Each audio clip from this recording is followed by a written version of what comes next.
Not again. Still recovering from being inundated with seawater during the passage of the cold front in February, Pier 1 General Manager Jason Russell and his team could do without the stress of now waiting to see what Hurricane Beryl will do to Jamaica. We basically hoping for the best, Russell told reporters on Monday. There is worry, but we can't really do much of that. Last time, sections of the popular seaside spot and the protective wall along the shoreline were damaged after they were lashed by high tides that came from an unexpected direction. He is worried Beryl will continue to batter the shoreline. The Urban Development Corporation (UDC) needs to fix it because these storms are going to do a lot of damage, Russell predicted. He thinks that ERA needs professional boulder work to ensure that it is able to withstand storm surges that a hurricane will bring. He said Pier 1 has been doing work along the shoreline, but it is mostly focused on fixing the restaurant's second entrance and bar that were damaged in February. His father, Robert Russell, who established and operated Pier 1 for years, was hopeful that Beryl will do minimal damage. Normally, we never really have problem with hurricanes. What gave us the damage recently is the northwestern from the sea, the high tides that wash over and mash up the place, the elderly Russell explained. We have been through 3 or 4 hurricanes and it just blew through the place without creating any major impact, he added. That is because of the structure of the facility, open, airy, and mostly made of wood. However, Robert Russell said an assessment will be done on Tuesday to determine the way forward. I think we will have to stop working tomorrow because this hurricane looks like it's definitely coming, and even though it may not be a direct hit, it might have storm surges, he stated. Nothing to scoff at. Even though Beryl is projected to downgrade and hit Jamaica as a Category 2 hurricane by Wednesday afternoon, Prime Minister Andrew Holness is encouraging Jamaicans to take this system as a serious threat but not to panic. It is a time for us to be very strategic and calculated in our approach. We have 48 hours in which to prepare. Within that 48 hours, a lot will be changing, but we need to take this precautionary stance, now because it is easier to be prepared when you're standing on your 2 feet than when you're in the midst of a hurricane struck down. So we are being overly cautious, not in a panic mode, the Prime Minister said at a press conference at Jamaica House on Monday, a few hours after the island was placed on hurricane watch. At the same time, head of the Meteorological Service of Jamaica, Evan Thompson, said that when Beryl passes as a Category 2 hurricane, as predicted, it's extremely dangerous with winds that could cause extensive damage. It's nothing to scoff at, it's nothing to be complacent about, because it is still a serious and dangerous situation, he noted. Thompson said the key messages that have been promoted by the Regional Meteorological Center is that Beryl is expected to remain powerful while moving right through the central and northwestern Caribbean. Jamaica is expected to anticipate the hazards that are related to hurricanes. That includes very heavy rainfall, it includes very strong winds, it also includes devastating storm surge. And what is most critical in this case is that the activity would come up along our southern coastline if the center of the system is off our coastline to the southern. Therefore, an inlet, any bay along the south coast, is at risk for storm surge flooding, Thompson pointed out. Prime Minister Andrew Holness, meanwhile, implored Jamaicans in flood-prone areas to be prepared to evacuate.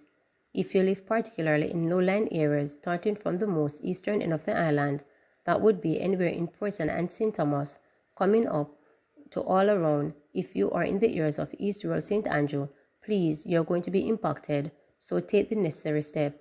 I cannot implore you more than I am doing now. I'm encouraging you, please take the necessary step, Andrew stated. He said heeding this warning is crucial as both Jamaica Public Service and the Fire Brigade have advised that at some point in time, their services will not be available.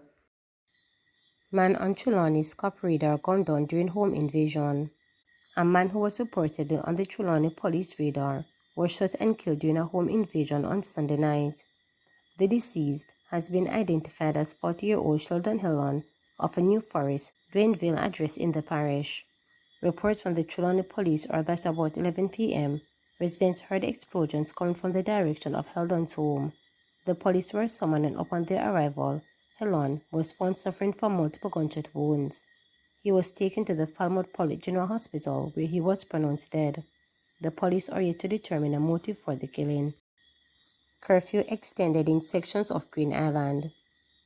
A 48-hour curfew extension has been imposed in sections of Green Island, Hanover. The curfew began at 6 p.m. on Monday, July 1, and will remain in effect until 6 p.m. Wednesday, July 3rd. The boundaries of the curfew are north at Orange Bay Square along the highway to the small bridge beside Lobster Smokehouse, east along an imaginary line from the small bridge beside Lobster Smokehouse to Marchtown Square, south from Marchtown Road along an imaginary line through Dam Road District to the entrance of Dam Road, west from the entrance of Dam Road District along the main road to Orange Bay Square. During the hours of the curfew, all persons within its boundaries are required to remain within their premises unless otherwise authorized by the ground commander. 199 killed in 172 fatal crashes as of June 28, says RSU. The number of people killed in motor vehicle crashes since the start of the year rose to 199 as of Friday, June 28, after 5 additional deaths were recorded over the previous 7 days. This is according to the Island Traffic Authority's Road Safety Unit (RSU) in its latest weekly bulletin release on Friday. The RSU said their fatalities resulted from 172 fatal crashes. Of note is that fatalities have decreased by 7% while fatal crashes are down by 12% when compared to the similar period in 2023.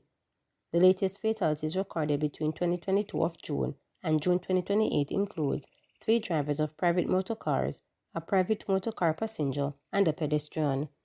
According to the RSU, pedestrians accounted for 19% of the road users killed as of June 28, motorcyclists accounted for 32%, private motor vehicle drivers accounted for 17%, and private motor vehicle passengers accounted for 11%. Combined, vulnerable road users, pedestrians, pedal cyclists, motorcyclists, and plane riders accounted for 61% of road users killed this year. Overall, males and females account for 86% and 14% respectively of the road fatalities so far this year. Meanwhile, the parishes of Trelawney, St. James, Hanover, and Westmoreland, which comprised Police Area 1, were responsible for a combined 34% of road deaths. Area 2, which is Portland, St. Mary, and St. Anne, accounted for 15%, while Area 3, comprising St. Elizabeth, Manchester, and Clarendon together, accounted for 25%. 23% of road deaths were recorded in St. Andrew North, St. Catherine North, St. Catherine South, and St. Thomas, which make up Police Area 5, the RSU stated. Area 4, Kingston Central, Kingston Eastern, Kingston Western, St. Andrew Central, and St. Andrew South accounted for the remaining 8%. Gentlemen's Club to head off violence at Belfield Primary in St. Mary. In their desperate quest to find ways to steer male students away from violence, the Belfield Primary School in St. Mary has teamed up with a former principal now living here to launch a gentlemen's club for the boys. The creative idea was spotted by the educators amidst the recent spate of violence in some schools across the country, and in particular, the deaths of 2 male students in Westmoreland and St. James. They were especially outraged by a viral video showing a female student beating and stooping on another female while she appeared helpless on the school ground yard. Milton G. Hunchard, who was the principal of then Belfield All-Age School, said the conception of Gentlemen's Club was to prepare the boys to deal with conflict resolution and, even more importantly, to address concerns about the widening gap in the male-female graduating ratio, especially at the territory level. Another aim of the club, he said, was to strengthen the partnership among school, parents, and the community to expose youngsters by widening their horizons and creating a thirst for learning with the hope of making them better students and more adaptable and productive citizens, he stated. He noted that employment statistics in various professions were revealing discouraging numbers among young men with an unacceptable male-female social interaction. The ex-principal, citing statistics showing that 90% of judges are females and likewise 70% of teachers in the classroom, arguing that there is a serious problem with the young boys which must be addressed. He stated that the situation could likely be held with more males in the classrooms. The Gentlemen Club comprises male students carefully identified by their form teachers in grades 4 to 6. Churches, business, and community organizations across the parish would soon be invited to get involved in the project, he further stated. It is hoped that it can be used as a template by other schools so that we can all move in one direction while leaving no child behind. The club, which has the full support of current principal Michael Calvert, himself a past student, convenes in bi-monthly meeting under the guidance of coordinator Mr. Arden Murphy along with parent representative Anne-Marie Russell Palmer.